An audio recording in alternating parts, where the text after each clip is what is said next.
Commerce access organization of data. आज हमारे statistics की सेकंड क्लास है। हम लोग इसमें आज क्या पढ़ने वाले हैं अपना कि हमारा जो टॉपिक रहेगा वो रहेगा भैया हमारा ऑर्गेनाइजेशन ऑफ डाटा। ठीक है, तो ऑर्गेनाइजेशन ऑफ डाटा का मतलब क्या होता है कि किसी भी डाटा को, ठीक है, हम स्टैटिस्टिक्स में क्या पढ़ते हैं भैया, स्टडी किस चीज़ की करते हैं, हमेशा डाटास की स्टडी करते हैं। ठीक है, तो किसी भी डाटा को हम किस तरीके से अरेंज करें या उसको ऑर्गेनाइज करें। आज की हमारी क्लास इसी के ऊपर रहेगी कि डाटा होता क्या है एक्चुअल में, और उसके अंदर फिर हम लोग देखेंगे कि किस किस तरीके से वेरिएबल्स हमारे होते हैं।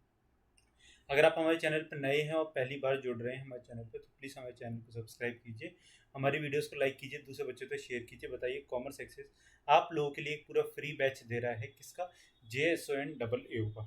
ठीक है, इसके बाद हम लोग कितना आप लोगों के क्वेश्चन बैंक भी प्रोवाइड करवाएंगे, और तो बाकी हमारी वीडियो सारी इसके बाद फ्री रहेंगी, जितनी भी रहेंगी हमारी यूट्यूब के ऊपर रहेंगी। ठीक है, तो आप लोग यहाँ से बिल्कुल फ्री ऑफ कॉस्ट पढ़ सकते हो। तो देखो, सबसे पहले हमारी क्या बात कही कि ऑर्गेनाइजेशन ऑफ डाटा। तो ऑर्गेनाइजेशन ऑफ डाटा का मतलब क्या है कि कोई भी डाटा हम उसको किस में, एक सिस्टमेटिक वे में जब भी कभी अरेंज करते हैं, तो वो हमारा क्या कहलाता है, ऑर्गेनाइजेशन ऑफ डाटा। ठीक है, ऑर्गेनाइजेशन ऑफ डाटा के अंदर ही एक चीज़ क्या होती है, क्लासिफिकेशन ऑफ डाटा, जो कि हम लोग अभी आने वाली अपनी नेक्स्ट स्लाइड में पढ़ेंगे। तो देखो, सबसे पहले ऑर्गेनाइजेशन ऑफ डाटा क्या कहता है, इसमें एक डेफिनेशन पढ़ते हैं जो कि हम लोग हर बार पढ़ते हैं, कि आप लोगों को मीनिंग पता होना चाहिए कि ऑर्गेनाइजेशन ऑफ डाटा का मतलब क्या होता है। तो ऑर्गेनाइजेशन ऑफ डाटा क्या कहता है, organization of data means the arrangement of figures. ठीक है, किसका किसका अरेंजमेंट भैया, फिगर्स का अरेंजमेंट है in such a form that comparison of the mass of similar data may be facilitated and further analysis may भी पॉसिबल। ठीक है, तो देखो, ऑर्गेनाइजेशन ऑफ डाटा का मेन मकसद क्या है कि आप लोगों को किसी भी तरीके से डाटा को अरेंजमेंट करवाना, कैसा, एक सिमिलर वे में, सो दैट कि जैसे हम फ्यूचर में कभी अगर स्टडी करने के लिए जाते हैं और जब एनालिसिस करते हैं तो हमारी एनालिसिस में हेल्प दे दे और हम पॉसिबली उसको ईजी तरीके से क्या कर सकें, हेल्प अपने डाटा को एनालाइज कर सकें। बस इतना सा मीनिंग किसका होता है, हमारा ऑर्गेनाइजेशन ऑफ डाटा का होता है। हालांकि ये बहुत कोई बड़ी चीज़ नहीं है, बट मैं ये नहीं चाहता कि आपको कोई भी टॉपिक एक भी छूट जाए, तो इसके लिए मैं क्या कर रहा हूँ, आप लोगों के लिए इसको कवर कर रहा हूँ। ठीक है, अब आगे क्या कहता है, देखो, अच्छी अच्छी चीज मतलब डेफिनेशन को पूरा पढ़ना है। ठीक है, छोड़ना नहीं है कि आप लोगों को मतलब कोई भी कंसेप्ट क्लियर हो जाए, मतलब कंसेप्ट हमेशा क्लियर होना चाहिए, कोई भी कंसेप्ट आपको मन में रह नहीं जाए कि सर ने ये चीज़ नहीं करवाई थी। देखो, ये मैं करवाऊंगा तो सब कुछ ही, अब आप लोग किस तरीके से पढ़ते हो ये सब कुछ आपके ऊपर डिपेंड करता है। तो देखो, एक ब्रॉड डेफिनेशन है, an important method of organization of data is to distribute this into different classes on the basis of their characteristics. देखो, हमारे पास डाटा बहुत सारा आएगा, कि अगर हम एक छोटे से बात करें अपना, कि हमारे यहाँ पे सेंसस होती है हर 10 साल में। ठीक है, जो सेंसस होती है हमारे यहाँ पे हर 10 साल में, तो जब आप लोग JSO बन के जाओगे तो आप लोग भी सेंसस करोगे। तो इसके अंदर देखो, जब सेंसस हो गया था तो क्या कहते हैं हम लोग, मेल की पॉपुलेशन इतनी है, फीमेल की इतनी है, लिटरेट लोग इतने हैं, इलिटरेट लोग इतने हैं। ठीक है, चाइल्ड हमारे यहाँ पे इतना है, सेक्स रेशियो इतना है, इस स्टेट का इतना है, इस स्टेट का इतना है। तो ऐसे करके बहुत सारी चीज़ें हमारी हो जाती हैं।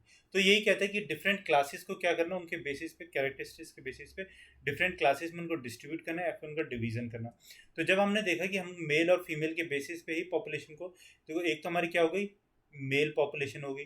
ठीक है, दूसरी हमारी क्या हो गई, फीमेल पॉपुलेशन होगी। ठीक है, हम दोनों के बेसिस पे जब क्या करते हैं, इसको डाटा को डिवीजन कर देते हैं, तो ये हमारा क्या कहलाता है, distribution of data in different classes. This this process is known as classification of data. तो हम लोग जब डिस्ट्रीब्यूशन ऑफ डाटा करते हैं तो उसको हमारे क्या, वो प्रोसेस हमारी क्या कहलाती है, classification of data. Classification is the grouping of related facts into classes. ठीक है, जैसे हमने की कहा कि हम मेल की पॉपुलेशन को अलग कर देंगे, फीमेल की पॉपुलेशन को अलग कर देंगे, तो ये हमारे क्या हो जाएंगे भैया, रिलेटेड फैक्ट्स हो जाएंगे। ठीक है, इनटू क्लासेस, तो डिफरेंट डिफरेंट हम लोग क्लासेस में इसको क्या करेंगे, डिवीजन कर देंगे। Unorganised and shapeless data can neither be easily compared nor interpreted. अगर हम सिर्फ और सिर्फ मेल और फीमेल को अलग अलग ना करें, ऐसे कह दें कि भाई साहब कि ये मेल ये लिटरेट है, ये फीमेल ये लिटरेट है, ये फीमेल ये इलिटरेट है, तो क्या हम कभी किसी कंक्लूजन पे पहुंच पाएंगे इस चीज़ में? कभी नहीं। हमारी जो उसमें कंक्लूजन पे जो पहुंचना होगा बहुत ज़्यादा हार्ड हो जाएगा। और हम लोग क्या करेंगे इस वाले से, कभी भी मतलब कि डाटा डाटा देखो बनाया किस लिए जाता है, ताकि हम लोग क्या कर सकें, अपनी एक पॉलिसी को फॉर्म कर सकें, हाँ, फ्यूचर ओरिएंटेड हो सकें, जो कि मैंने कल आपको पढ़ाया था कि स्टैटिस्टिक्स का मेन मकसद क्या है, कि आप लोग पॉलिसी फॉर्म कर सको, आप लोग फ्यूचर क्या कर सको, ओरिएंट हो सको।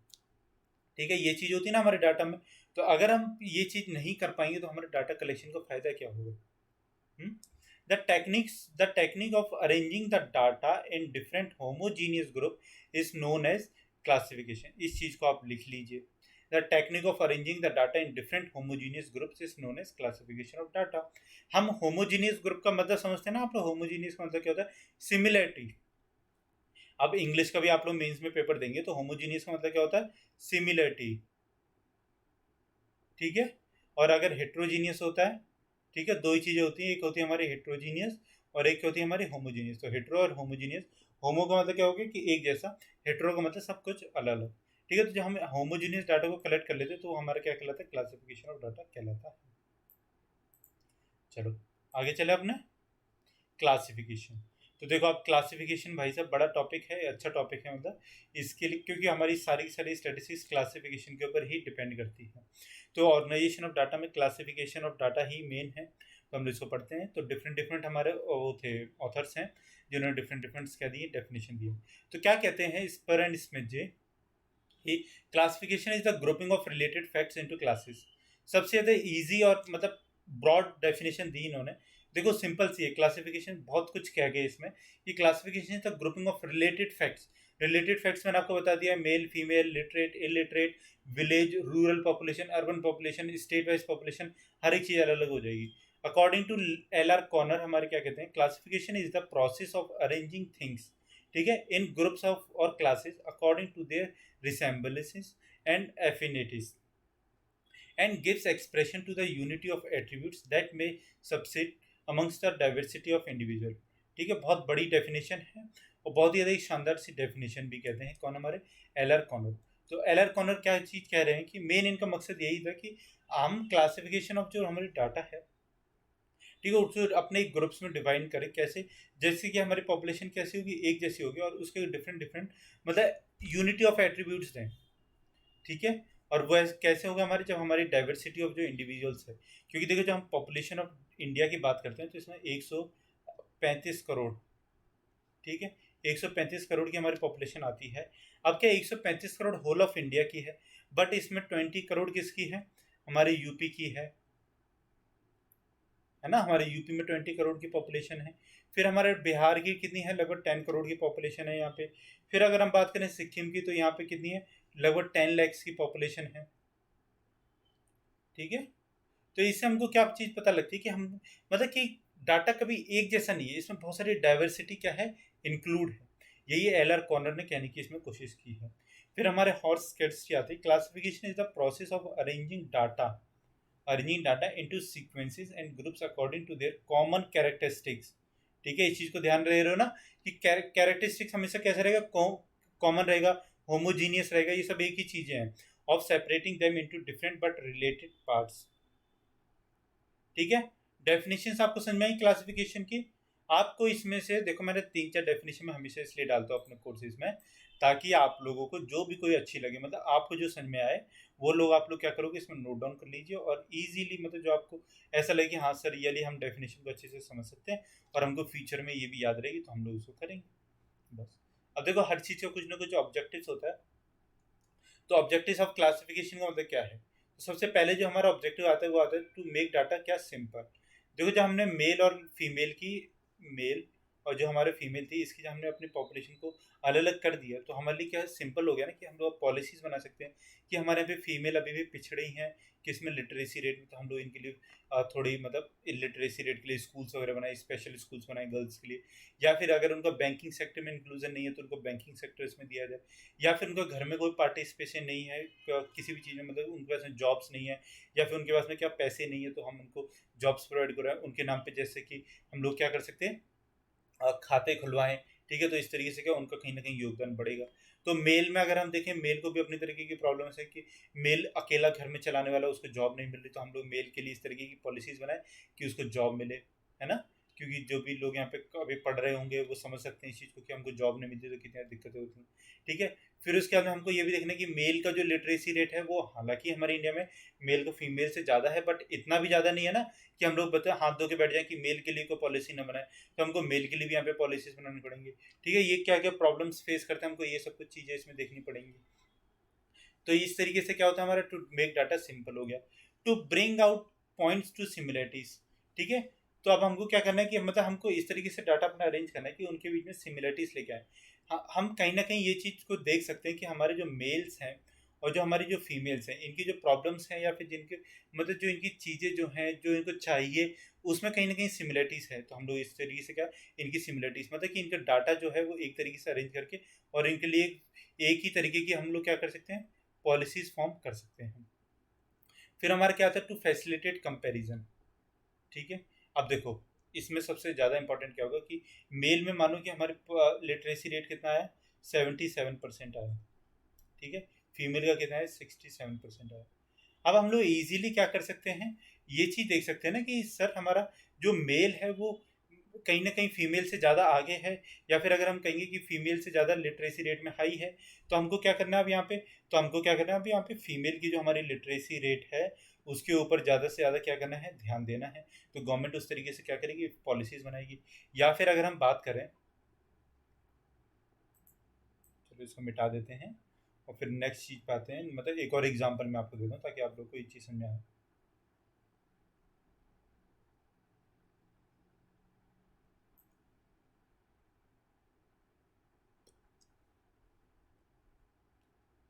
टू फैसिलिटेट कंपैरिजन ही पढ़ रहे हैं, ठीक है। तो देखो जैसे कि हमने यहाँ पे हमारे पूरे होल ऑफ इंडिया का क्या आता है, एक डाटा आता है। ठीक है, अब इसमें यूपी भी है, इसमें बिहार भी इंक्लूड है, इसमें राजस्थान भी इंक्लूड है, इसमें केरला भी इंक्लूड है, इसमें नॉर्थ ईस्ट के स्टेट्स भी कुछ इंक्लूड है। अगर हम बात करें यूपी और बिहार की, तो इनका लिटरेसी रेट बहुत ज़्यादा लो है, अराउंड मतलब 60s में चलता है। ठीक है, अगर हम बात करें वहीं पे किसकी, हमारे केरला की, जो कि हालांकि हमारा यूनिवर्सल अगर हम कहेंगे लिटरेसी रेट तो केरला में आने वाला है। मेरे को लगता है कि इस बार का अगर हमारा सेंसस होगा तो उसमें यूनिवर्सल, यूनिवर्सल का मतलब होता है कि हमारा 100% जो है लिटरेसी रेट क्या करेगी, कोई भी स्टेट या फिर कंट्री कोई भी अचीव कर लेती है तो हम उसको यूनिवर्सल कहते हैं। ठीक है, तो हम देखते हैं कि हमारा केरला का अगर हम 2011 पे ही जाते हैं क्योंकि अभी तो सेंसस हो नहीं पाया।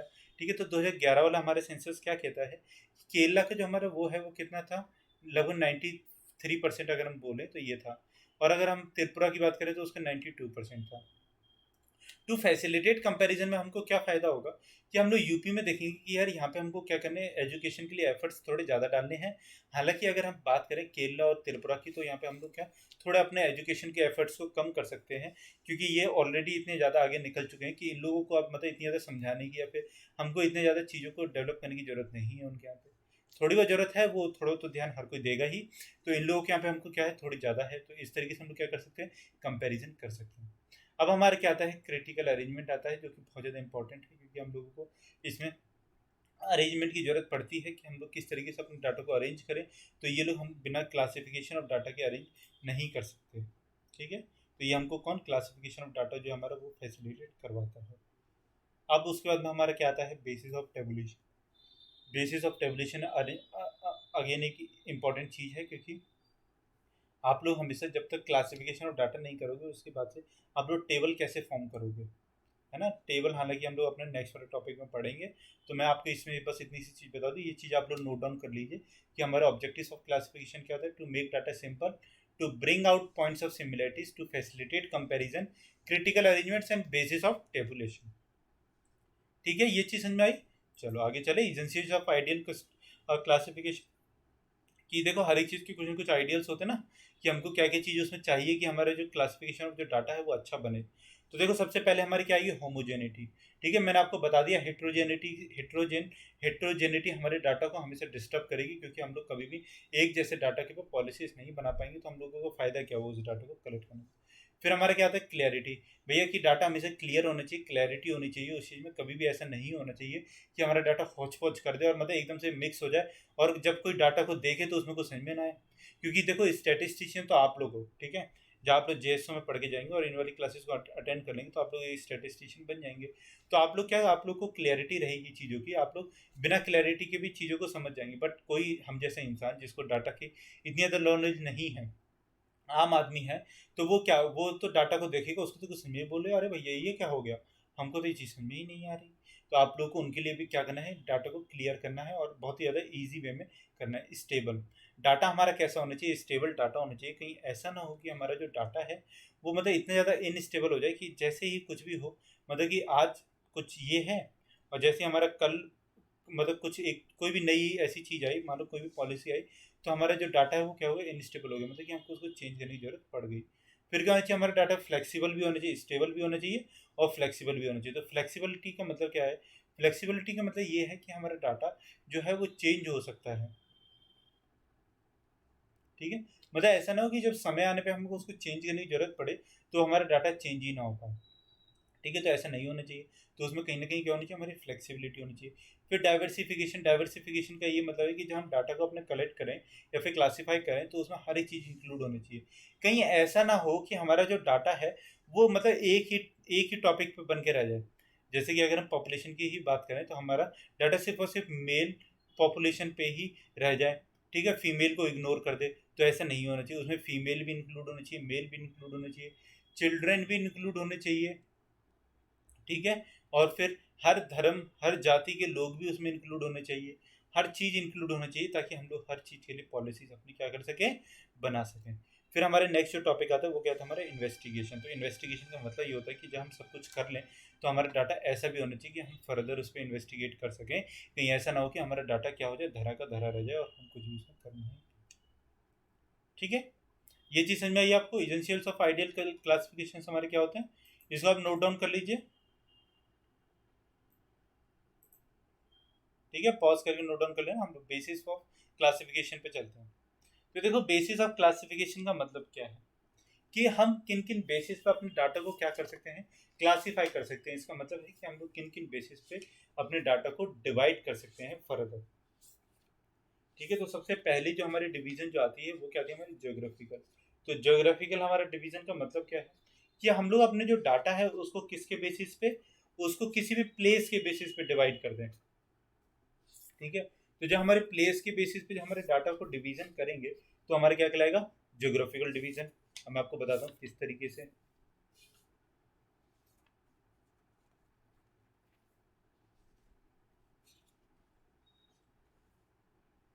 एक मिनट रुकना।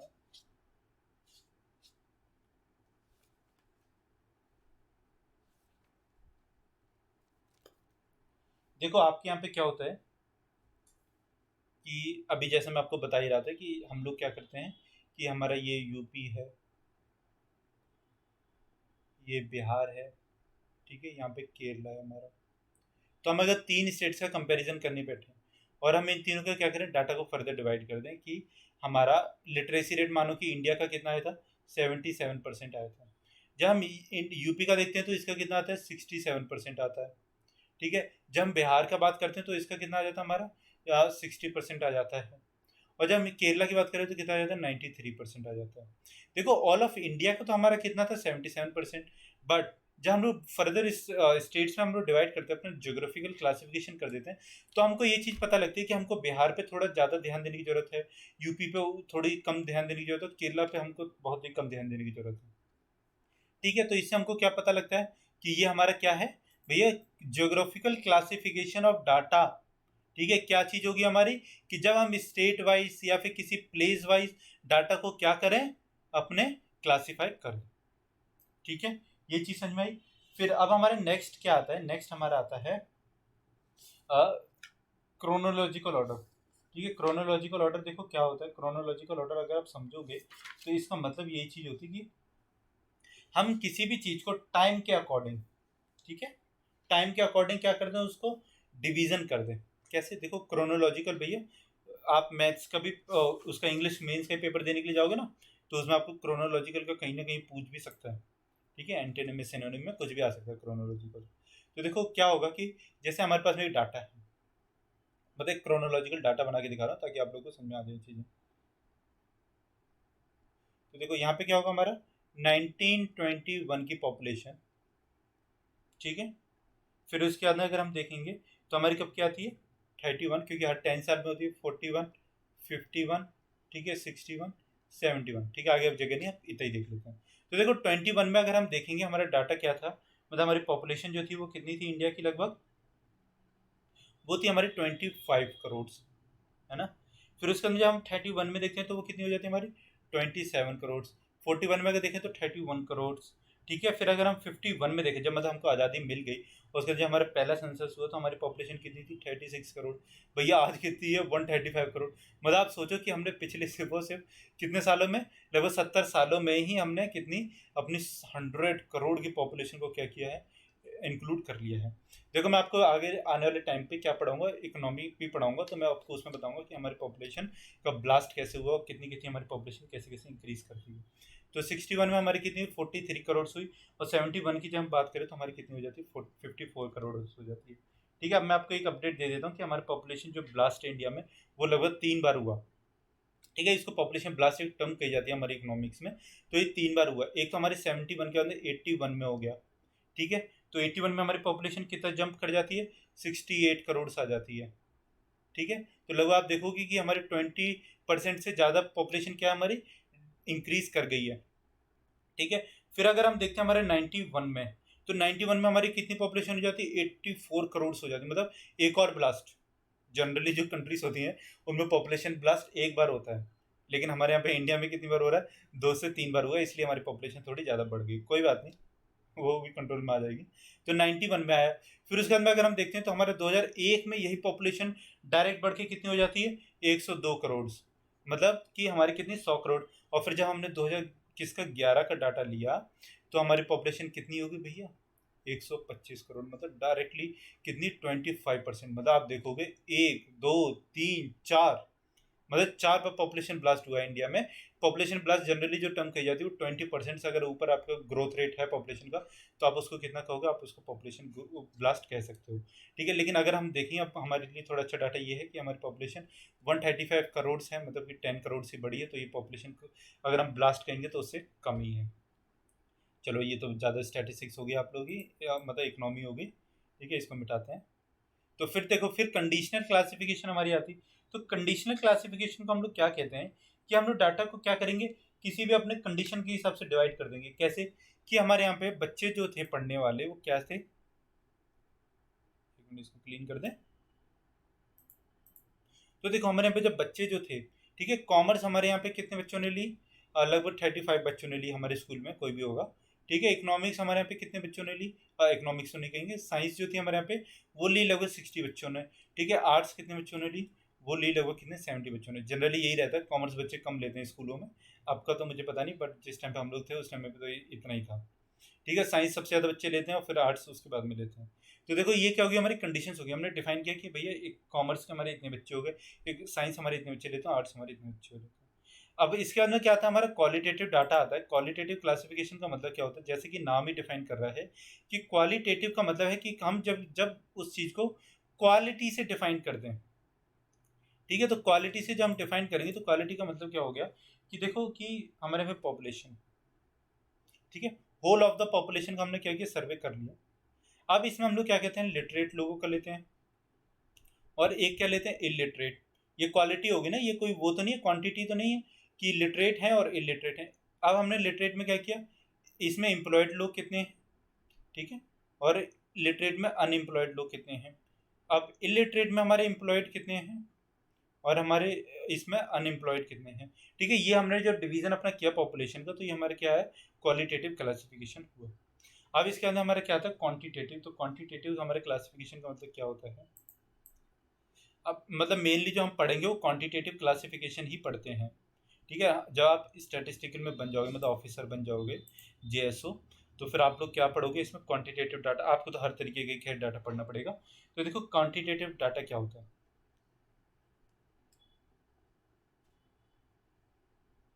ये हम लोग मान लो एक वो चार्ट है।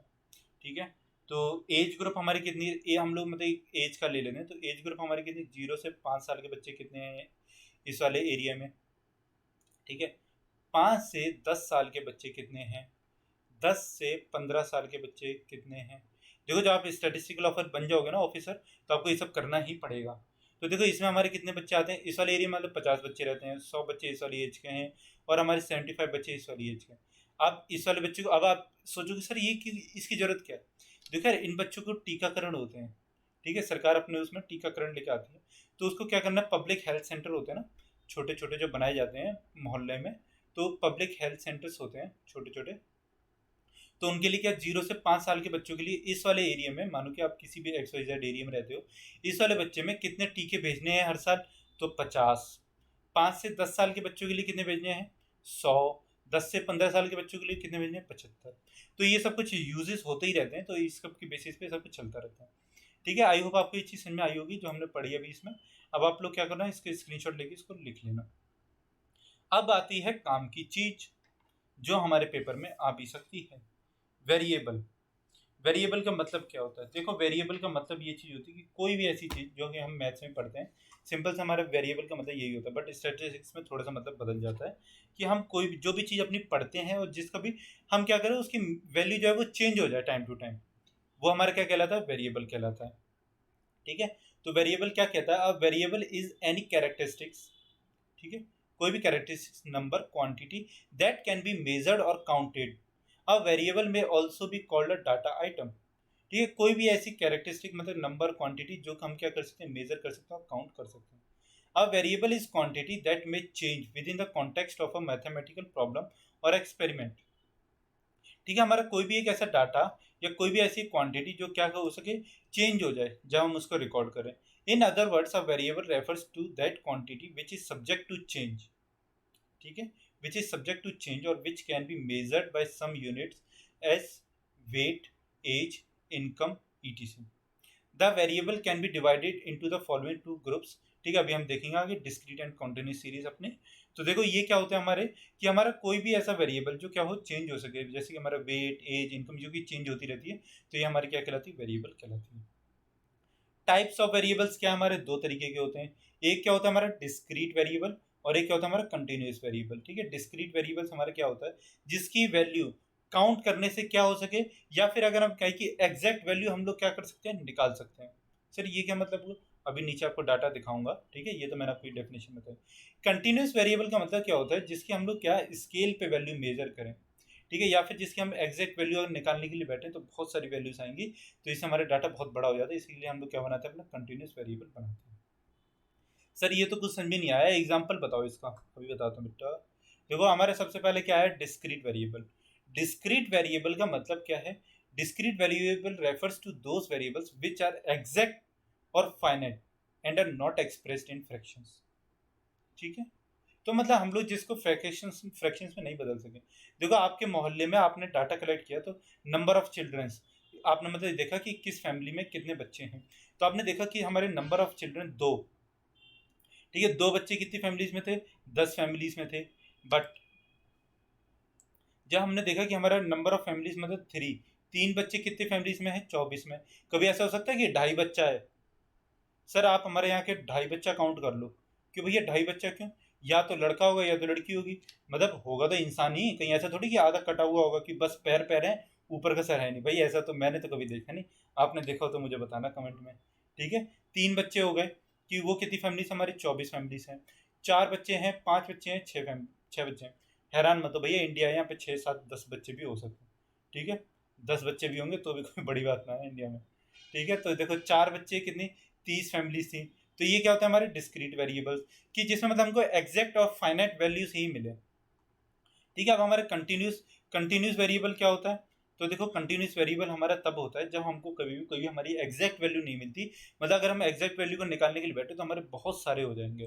ठीक है, a continuous variable also known as continuous random variable is capable of manifesting every conceivable fractional value. ठीक है, जो मैं आपको बता रहा हूँ, मतलब हर एक वैल्यू को हम लोग नोट डाउन करेंगे तो बहुत बड़ी हो जाएगी। The range of possibilities such as height of boys in school express as 5 foot 3 inch, 5 foot 4 inch, 5 foot 5 inch. कैसे कि आपके यहाँ पे क्लास में हाइट आई, ठीक है, तो मतलब कि आप 5 से मतलब 100 बच्चे थे मान लो। ठीक है, क्लास में, तो 5 फुट से 6 फुट के बीच में कितने बच्चे थे आपके यहाँ पे, 10 बच्चे थे।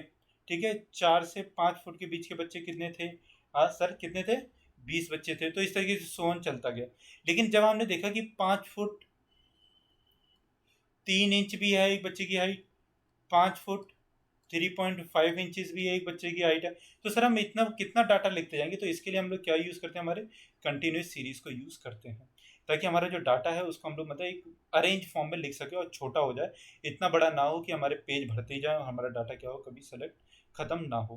क्योंकि देखो हाइट कभी भी बहुत कम रेयर चांस होगी कि हमारे एक ही स्टूडेंट की मतलब एक जितनी हाइट निकल जाए, कुछ ना कुछ तो उसमें डिफरेंस आएगा। तो इसी तरीके से हम लोग वेट में क्या लिया, 55 से 60 के बीच में हमारे कितने नंबर ऑफ 10 स्टूडेंट्स थे, 60 से 65 के बीच में 20 स्टूडेंट्स थे, 65 से 70 के बीच में 13 स्टूडेंट्स थे, 70 से 75 के बीच में कितने हमारे 15 स्टूडेंट्स थे। ठीक है, कंटिन्यूस वेरिएबल समझ में आया। अब हमारा क्या आता है पॉपुलेशन। तो देखो पॉपुलेशन सर ये कैसा पढ़ा रहे हो, पॉपुलेशन तो हम बहुत बार पढ़ चुके, पॉपुलेशन मतलब इंडिया की पॉपुलेशन। ना बेटा ना, पॉपुलेशन इंडिया की पॉपुलेशन मतलब नहीं होता। पॉपुलेशन का स्टैटिस्टिक्स में मतलब क्या होता है कि देखो ये होल ऑफ इंडिया हो गया, ठीक है। आपको क्या करना है, आपको डाटा कलेक्ट करना है इस वाले एरिया का। तो आपकी जो पॉपुलेशन होगी ना वो होल ऑफ इंडिया की नहीं होगी, वो किसकी होगी, जैसे मानो कि आपको यूपी की करनी है तो वो पॉपुलेशन आप किसको कहोगे, यूपी की कहोगे, क्योंकि आपको डाटा किसका कलेक्ट करना है, सिर्फ और सिर्फ यूपी का। तो पॉपुलेशन इन स्टैटिस्टिक्स का मतलब ये होता है कि हम जिस भी फील्ड का, जिस भी एरिया का डाटा अपना कलेक्ट करते हैं, हमारा वही पॉपुलेशन कहलाता है। चलो डेफिनेशन पे चले अपने। अब population is distinct group of individuals, whether that group comprises a nation or a group of people with common characteristics। ठीक है, कैसे कॉमन कैरेक्टरिस्टिक्स, मैंने आपको बताया कि यूपी के अगर हम करेंगे तो यूपी वाले को ये कॉमन ही कैरेक्टरिस्टिक्स हो गए ना, फर्दर अगर हम इसकी डिवीजन नहीं करते तो। अगर हम इंडिया की बात करते हैं तो in statistics of population is the pool of individuals from which a statistical sample is drawn for study. Important चीज है, नोट डाउन कर लो। Thus any selection of individuals group together by common feature can be said to be a population. इतनी simple सी चीज sir, इससे ज्यादा easy तो कुछ हो ही नहीं सकता। पॉपुलेशन का मतलब समझ में आया, कोई भी हमारा एक ऐसा डाटा जिसको हम क्या करने जा रहे हैं, स्टडी करने के लिए जा रहे हैं, हमारे होल ऑफ द डाटा में से, वही हमारा क्या कहलाएगा, पॉपुलेशन कहलाता है। चलो भाई आज की क्लास खत्म हुई यहाँ पे, ठीक है। मजा आया पढ़ के, है ना, इजी वे में पढ़ाया। चलो क्लास भी बड़ी भी होगी थोड़ी, कोई बात नहीं भैया, टॉपिक थोड़ा बड़ा है तो बड़ी क्लास हो भी जाएगी, कोई बात नहीं। चलो तो देखो भैया, आप हमारे चैनल पे पहली बार जुड़ रहे हैं, सबसे पहली बार वीडियो देख रहे हैं, तो प्लीज़ हमारे चैनल को सब्सक्राइब कीजिए, हमारे वीडियोस को लाइक कीजिए, दूसरे बच्चों तक, मतलब आपके जो भी कोई फ्रेंड्स हैं जो तैयारी कर रहे हैं तो उनके साथ में बताइए कि किस तरीके से कॉमर्स एक्सेस आप लोग को पूरा पूरा एक फ्री बैच दे रहा है, और जहाँ पे मतलब आप लोगों के लिए इतने सारे लोग आप लोगों को मनी मतलब पैसा चार्ज कर रहे हैं, हज़ारों के रुपये में आपसे क्या कहेंगे कि भैया 2-3 हज़ार रुपये का हमारा कोर्स खरीदो, ये खरीदो, खरीदो, हम लोग आपको यूट्यूब पे पूरा फ्री बैच देंगे। ठीक है, हमारी मैम है, आपको इंग्लिश का कंटेंट मतलब कि क्लासेस वो प्रोवाइड करवाएंगी, और ठीक है, और ए और JSO का मैं आपको क्लासेस प्रोवाइड कराऊंगा, तो आपको डरना नहीं है। हम लोग क्या करेंगे, आप लोगों को पूरा पूरा कोर्स आप लोगों का कंप्लीट हो जाएगा। आज या फिर कल में आपको इंग्लिश की क्लासेस भी मिलना स्टार्ट हो जाएंगी। बाकी हम लोग मिलते हैं अपनी कल नेक्स्ट वीडियो के साथ में। Thank you for watching this video, मिलते हैं कल अपनी नेक्स्ट वीडियो के साथ।